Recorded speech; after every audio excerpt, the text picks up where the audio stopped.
Good morning and welcome to the Core Connection. I'm Mira Rubin here with you on Enlightened World Network.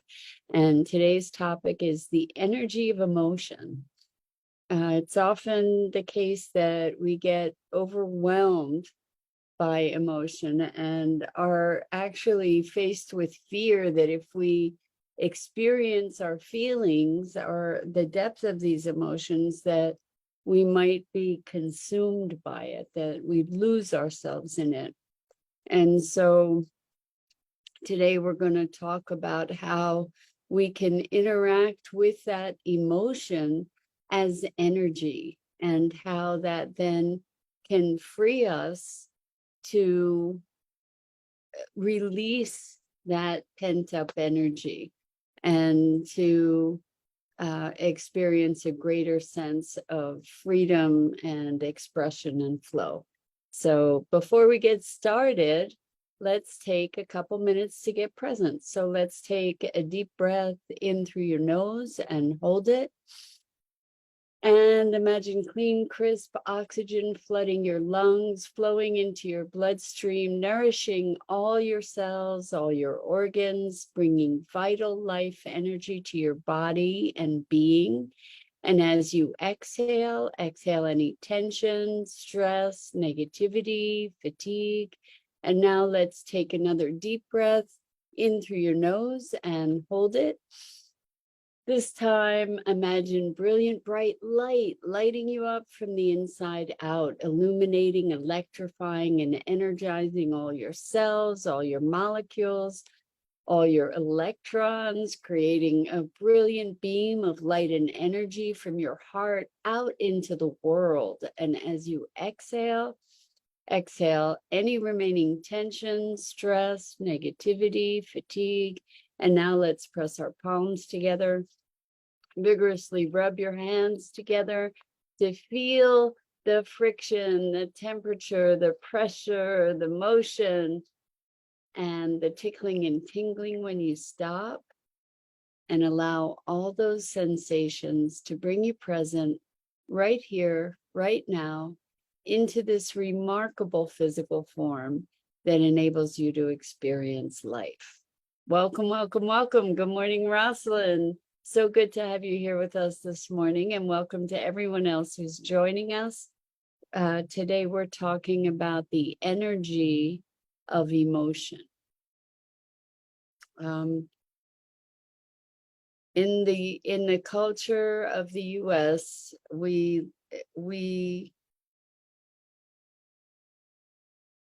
have a negative judgment of emotionality, right? Like we're pretty repressed, I think, as a culture. You know, we're always trying to defer to the rational, and fortunately, there's a rise in respect for emotional intelligence, and it's become part of a more common conversation.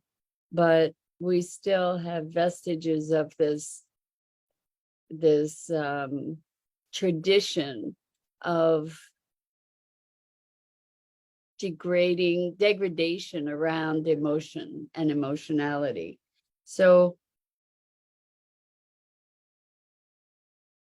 there's a lot of fear around emotion, especially, and it's not just because of the culture, but just because the power of emotion is so intense that sometimes we're afraid that if we allow ourselves to feel grief, or if we allow ourselves to feel anger, or we allow ourselves to feel the frustration that we feel, that we might get lost in those emotions: sadness, grief, despair, depression.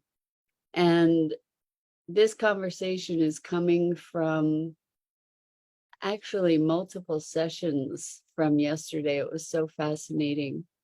People had, I don't know if it has to do with where the planets are or what, but people had very intense releases yesterday.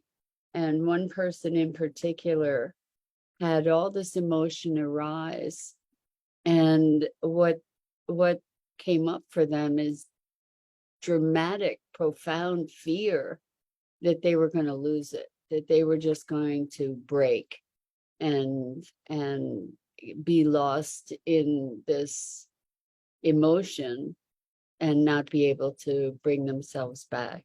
And what was amazing was that in coaching this person to say, look, it's just energy.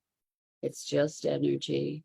Ride the energy, feel the energy, allow it to move in the waves that it comes through, allow its ebbs and flows, experience the energy, watch it move.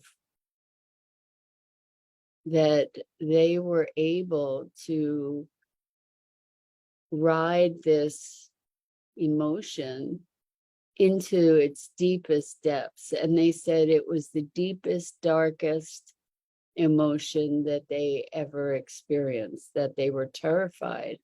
Good morning, good evening, Gia. Welcome. It's so good to have you here with us this morning in the US and evening where you are. And we are talking about the energy of emotion. And so this client they said it was like this incredibly dark energy, like a demon type energy that was so deep within them and so terrifying.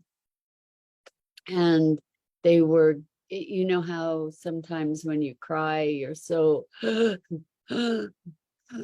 as the tears and the gales of the energy are moving, that it just takes your breath away. And it was that kind of intensity where they were just in the depths of this dark, dark, dark despair. And because I was reminding them that it's energy, to just breathe with it, to allow themselves to move with it, they were able to ride this energy and to allow it to move.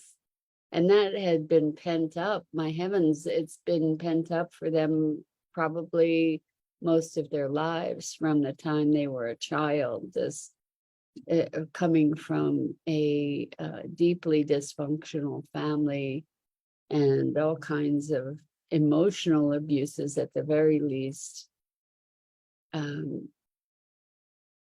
To release this energy that had been compressed and condensed and repressed, and to allow it to move. There was such an incredible freedom for them. They were saying it was the most dramatic experience they'd ever had, that they had done rebirthing work and all kinds of other processes, but that this was just profound. And afterwards, they felt incredibly light and free in a way that they hadn't felt, that they hadn't previously experienced. And I understand the fear of emotion. I understand the fear around the intensity of it, having had extreme experiences with depression and rage and all kinds of other emotions, challenging emotions. We recognize the power of that energy. You know, it's like a nuclear reactor within us. And the fear is that it's going to overtake us and consume us, and that we will get lost and never be able to move beyond it. And when we allow ourselves to recognize that emotion is energy, energy in motion. When we allow ourselves to recognize that, then we can dispassionately allow it to release. We don't have to defend against it. We can actually ride it. And it's the resistance to the release of that emotion that helps to cultivate the fear. When we allow ourselves to be the energetic beings that we are, what we can do is allow that congestion to move through, and then there's an open flow of energy. So it releases the channels, I guess, on all different levels to allow us more freedom of flow, of energy, of experience, of emotion.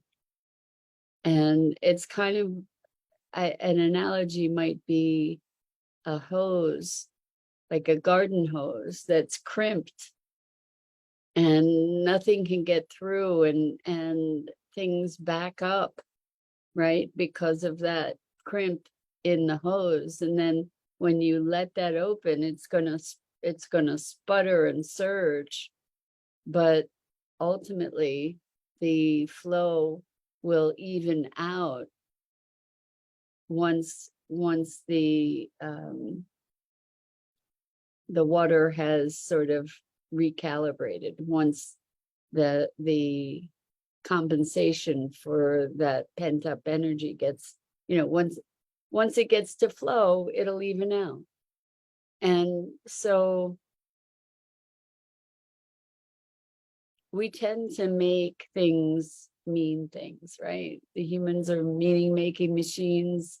We make meaning out of everything. And if we can not be judging our emotions, which further complicates or further represses things or further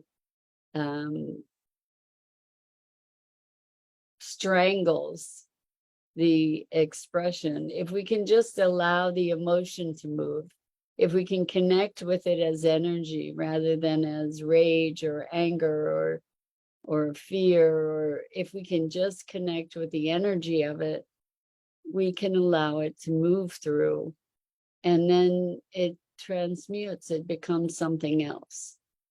And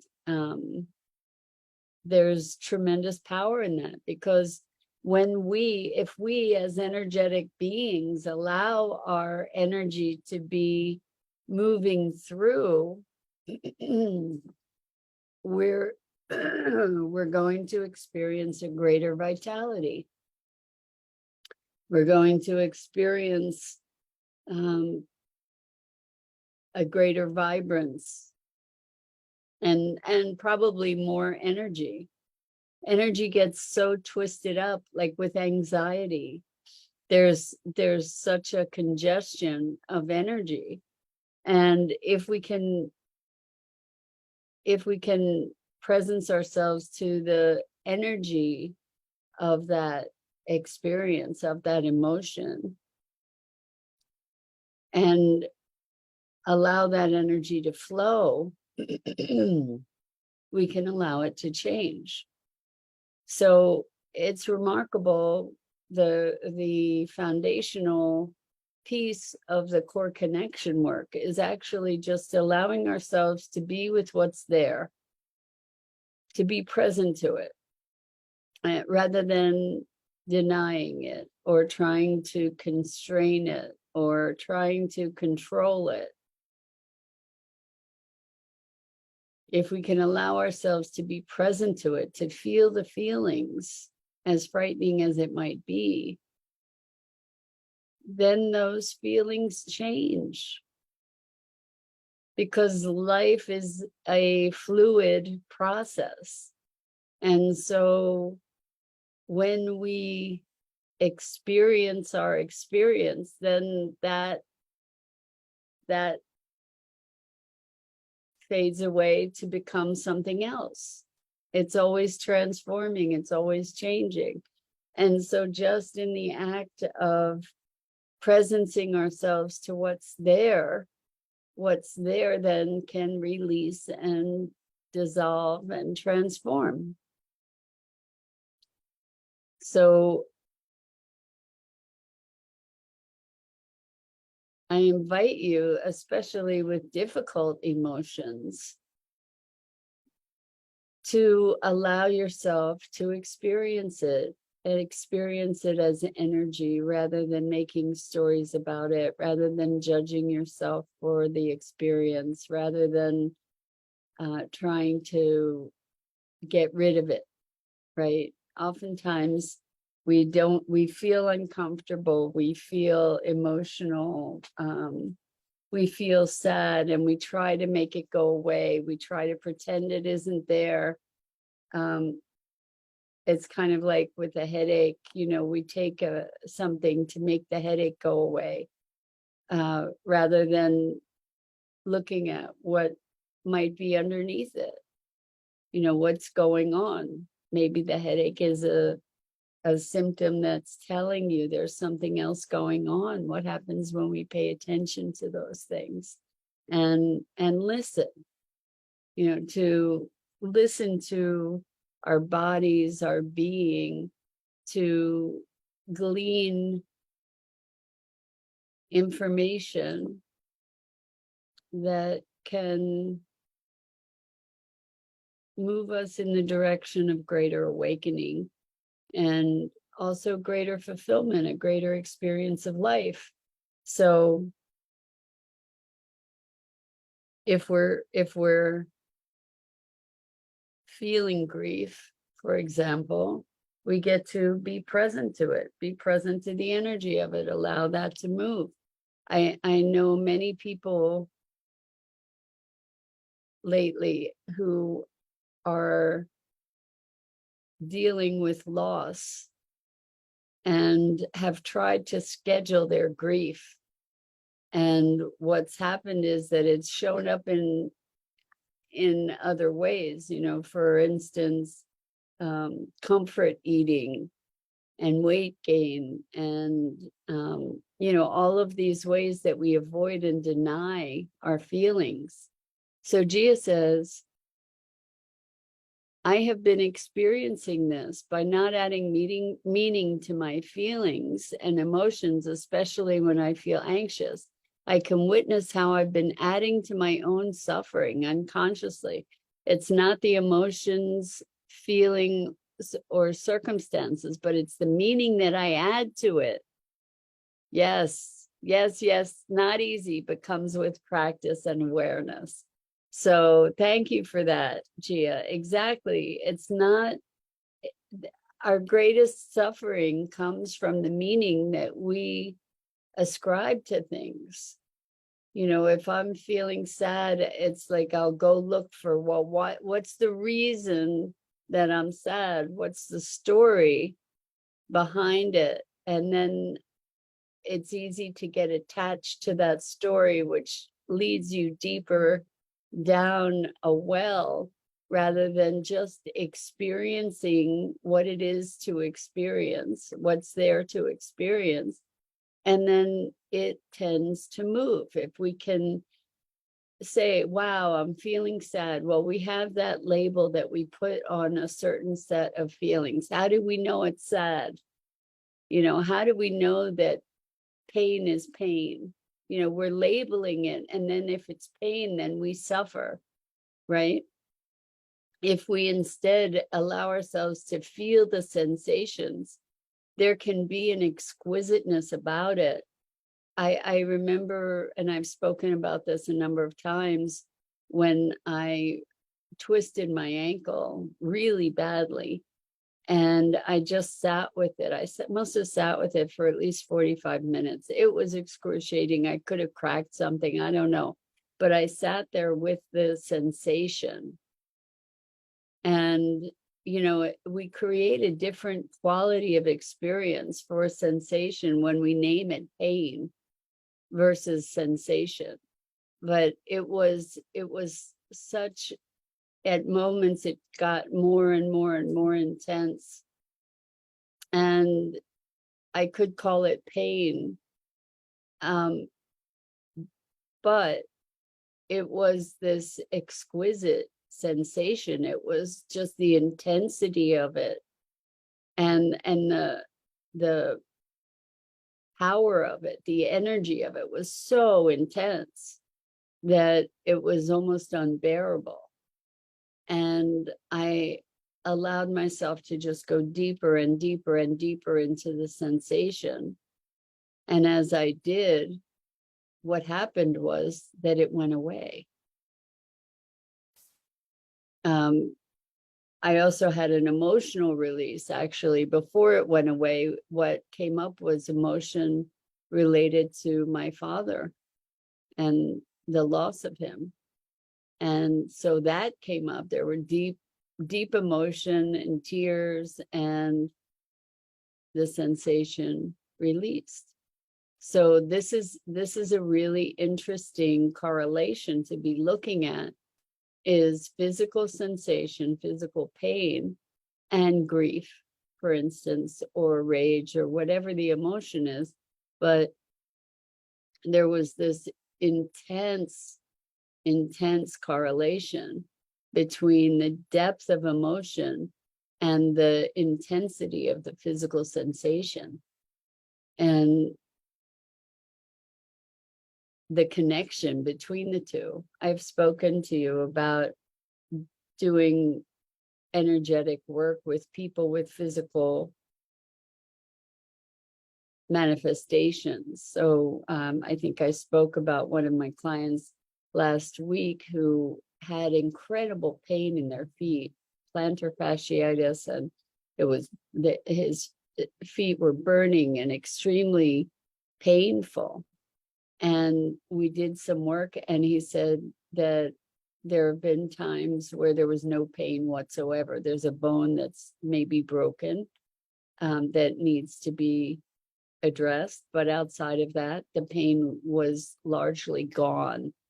And he was also able to recognize the interconnections with other pains and aches in his body as he was compensating for the broken part of his foot. So really interesting. So Rosalind says, do you use EFT in your sessions with your clients? I do not generally. However, I know that EFT, I have used EFT, and it's so powerful. Emotional freedom technique. I really, really recommend EFT as a powerful self-care tool. And in fact, Rosalind, I so appreciate you reminding me, because I have a client that I get to suggest that for, that it'll make a big difference for. And, it's funny how we have all these tools and we don't use them regularly necessarily, and then they fall out of our awareness. So that's a great tool, powerful process. Good morning, Robin. Wow, it's wonderful to have you joining us again. And we hope to have you join us live again soon too. So you're catching the tail end here, which is awesome. We are talking about the energy of emotion, and that really emotion is energy, that really we are energetic beings. And when we can presence ourselves to the reality of that, when we can presence ourselves to the experience of that, miraculous things can change. I'm reminded of a story that my nephew told me when he was a lot younger. This was just so miraculous. When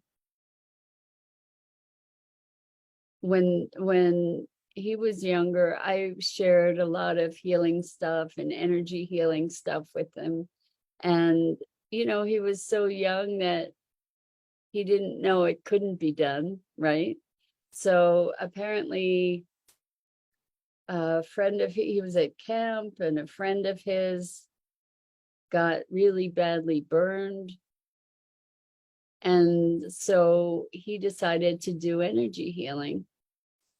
And his description of it was that he got into the state where he could hear the ants walking on the ground. He could hear the footfall of the ants. And he had this incredible intensity of concentration and presence. And there were other kids there. And right before their eyes, this bubbled up burn healed right before their eyes.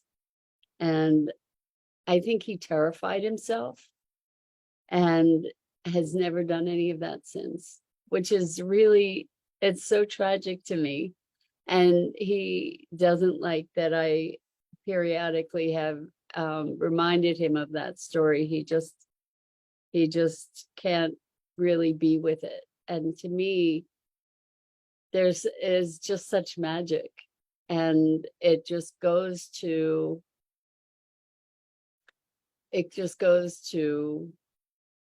our power, right? And the power of energy and the fact that we are energy in this physical form. So Rosalind says, instead of saying, I'm sad, replace it with, I'm experiencing feelings of sadness. That's so beautiful, Rosalind. And that's such a profound distinction to be able to say, I am experiencing sadness, feelings that I call sadness. I am experiencing sensations that I identify as sadness rather than I am sad.